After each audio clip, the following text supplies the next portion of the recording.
17 de novembro de 2023. Nesta sexta-feira, a Igreja celebra a memória de Santa Isabel da Hungria, religiosa. Em nome do Pai, do Filho e do Espírito Santo. Amém. Meus queridos filhos e filhas, muito bom dia. Vos saúdo com a paz de Jesus. Sextou. Louvado seja Deus, mais um fim de semana que bate às nossas portas. Nós vamos hoje, em comunhão com a igreja, meditar um pouquinho da vida desta santa. Santa Isabel da Hungria nasceu, como o próprio título de canonização dela diz, na Hungria, no ano de 1207. Santa Isabel da Hungria também é conhecida por Santa Elizabeth. Talvez vocês possam ter ouvido esse nome no dia de hoje. É a mesma santa, a mesma pessoa. Isabel era de família de nobres, né? Naquela época, no século XIII, as famílias tinham alianças com os casamentos e ela foi prometida em casamento ao duque de Turíngia, chamado Luís IV. Desde nova, já passou a residir na casa desse rei, prometido em casamento, e acontece que ela sempre foi caridosa com os pobres, e isso pôde atrair para ela perseguições por parte da família de Luís IV, né? Sua sogra fez de tudo para que ela não fosse aceita na família, né? Depois Isabel casou com este nobre, né, duque de Turíngia, teve 3 filhos, mas Luís IV ele foi participar de uma batalha, de uma guerra, e ele morreu nessa guerra. Quando, no episódio da morte de Luís IV, a sua mãe e sua família expulsou Isabel da corte, né? E ela passou a residir com os pobres, os quais ela ajudava, né? Então, a família do rei passou a ter implicância com Isabel por ela ajudar os pobres. E depois, quando o rei morre, ela é despejada da corte e ela vai morar com aqueles a quem ela ajudava. Foi acolhida pelos pobres. Depois de algum tempo, os companheiros de guerra de Luís IV retornam da guerra, e eles restituem a ordem, restituem a corte. Isabel tem a oportunidade de voltar ao reinado no lugar de seu esposo, mas ela, uma mulher totalmente despojada, ela se decide entrar na ordem terceira franciscana, pôde fundar hospitais, dentre eles um na Alemanha, ajudava os pobres e continuou a ser esse marco histórico de santidade que hoje nós celebramos, né? Nós celebramos essa testemunha de despojamento que é Santa Isabel da Hungria. Uma santa muito importante, um testemunho muito bonito para nós. Meus queridos, nós hoje vamos meditar o texto da sabedoria, o capítulo 13, versículos do 1 ao 9. São insensatos por natureza todos os homens que ignoram a Deus. Os que, partindo dos bens visíveis, não foram capazes de conhecer aquele que é.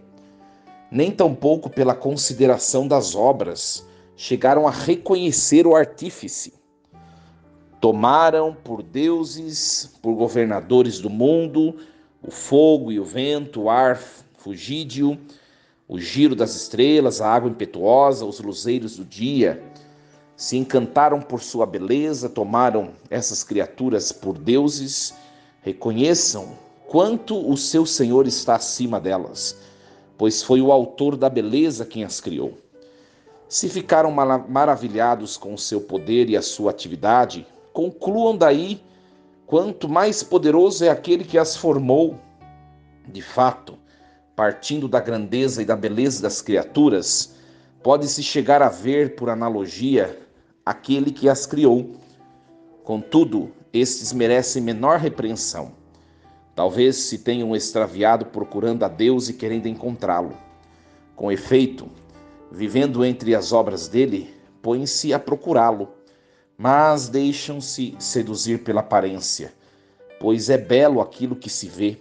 Mesmo assim, nem a este se pode perdoar, porque se chegaram a tão vasta ciência, a ponto de investigarem o universo, como é que não encontraram facilmente o seu Senhor? Palavra do Senhor. Graças a Deus. Meus queridos, nós ouvimos esse texto do livro da Sabedoria, um texto bastante duro, porque nos fala da questão do juízo de Deus. Meus queridos, Deus, ele não aceita ser trocado por ninguém, sobretudo por coisas que são elementos da criação, por coisas criadas por ele próprio, né? É claro que o texto da sabedoria, ele é escrito na era grega, uma era em que havia adoração dos astros, das estrelas, os deuses gregos, essa cultura helenística que entrava no seio do povo de Deus, o povo de Israel. E é isso que o livro vem criticar e vem denunciar. Vocês não podem adorar os astros, as estrelas, o sol, e nem mesmo outras coisas que refletem a beleza daquele que é maior do que essas coisas. Tudo aquilo que parece grandioso e que parece ser Deus, Deus ainda é maior que aquilo. É isso que o texto está dizendo. E nós, meus queridos, vivemos num mundo não muito diferente. É só nós olharmos a questão do dinheiro, dos bens materiais, a sexualidade, né? A pornografia que se tornou um grande deus da sociedade odierna e tantas outras coisas que nos acometem, né? Quantas coisas têm tirado o lugar de Deus? E a gente pode olhar na nossa vida, né? Não sejamos também hipócritas. Quantas coisas tiram do nosso coração a presença de Deus? Ou melhor, quantas coisas ocupam no nosso coração o lugar que Deus criou para Ele habitar? A centralidade da nossa existência. Lá está o trono de Deus. E que nós assentamos muitas vezes tantas outras coisas, né? Nós olhamos para nós primeiramente, né? E depois olhamos para o mundo de hoje. Muita coisa tem tomado o lugar de Deus, muita coisa. E o texto de hoje está dizendo assim: cuidado, aquilo que talvez você esteja colocando no lugar de Deus seja de tamanha beleza, porque Deus não criou nada de espírito de beleza. Às vezes a gente olha uma pessoa ou outra e fala: nossa, nesse dia Deus não estava muito bem-humorado quando criou, né? E a gente dá risada, né? Mas é evidente que é uma brincadeira, porque tudo que Deus cria é bom, né? E quando nós vemos algumas coisas, algumas obras da criação, nós vemos como Deus é bondoso, é cheio de beleza. Mas tem muita gente confundindo o Criador com a criatura. Muita gente que não se diz idólatra, não se diz pagão ou adorador dos bens criados, mas que na verdade são. E nós nos tornamos eventualmente, quando nós caímos em pecado. No fundo, a maioria dos nossos pecados, no que consistem? Trocar a criatura pelo Criador. Colocar alguma coisa no lugar de Deus. Adorar, exaltar aquilo que não é o Senhor da nossa história, ou seja, Deus. Então, nos cuidemos, vigiemos e deixemos o trono do nosso coração que foi feito para Deus, deixemos para Ele. É simples dizer isso, mas na prática, na concretude da vida, sejamos francos. É bem desafiador, porque facilmente nos tornamos idólatras. Facilmente. Meus queridos, eu tenho dialogado com bastante, eu não sei o motivo, mas nas minhas redes sociais tem muitos protestantes se manifestando, alguns elogiando, contribuindo para o crescimento do material de evangelização, mas a maioria que se coloca a criticar de maneira sofística ou de maneira falácica, vamos dizer assim, né? Ora, muitos chamam a nós católicos de idólatras, né? Vocês já devem saber disso. Você tem uma imagem de Maria na sua casa, ou uma imagem de São José, que é o esposo de Maria, o papai de Jesus, o papai adotivo de Jesus. Você tem uma imagem de algum santo que viveu na história e foi, com suas ações, um grande testemunho. Enfim, qualquer imagem que você tem na sua casa, eu tenho plena certeza que você que está escutando esse áudio, você que é católico, você tem consciência de que aquela imagem, ela não passa de uma imagem, né? Claro que uma imagem abençoada por um sacerdote ou por um diácono, ela ganha uma importância ainda maior, mas nós sabemos que aquela imagem ainda não deixou de ser imagem, mesmo que abençoada. Ela é um simples objeto. Para nós, a imagem, para nós sabemos, nós somos católicos. Uma imagem ou um ícone, geralmente os católicos orientais que se utilizam mais dos ícones, dos quadros, né? Para nós, uma imagem esculpida, que é uma obra arquitetônica, arquitetura, ou uma obra pintada em quadro, né? Nós sabemos que consiste de uma simples foto, que nos lembra alguém importante que viveu e que fez coisas boas. Para nós é isso, né? E nesses últimos tempos, tem surgido nas minhas redes sociais irmãos separados, né, protestantes, que inclusive 2 deles me chamaram de maneira muito ofensiva de idólatra, que eu preciso me converter, que não sei o que, que não sei o que, que não sei o que, que Deus não aprova a idolatria. O texto de hoje, que está na nossa Bíblia, que nós estamos lendo, mostra efetivamente que Deus não aprova a idolatria, Deus não quer concorrer o seu lugar com ninguém, Deus não aceita concorrente e divisões.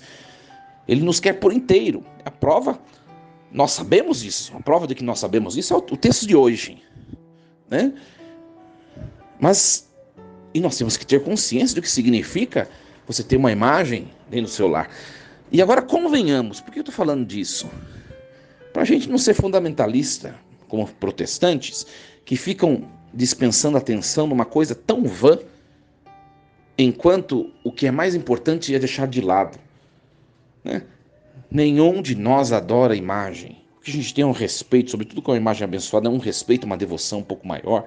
É uma foto de alguém que viveu em santidade neste mundo, né?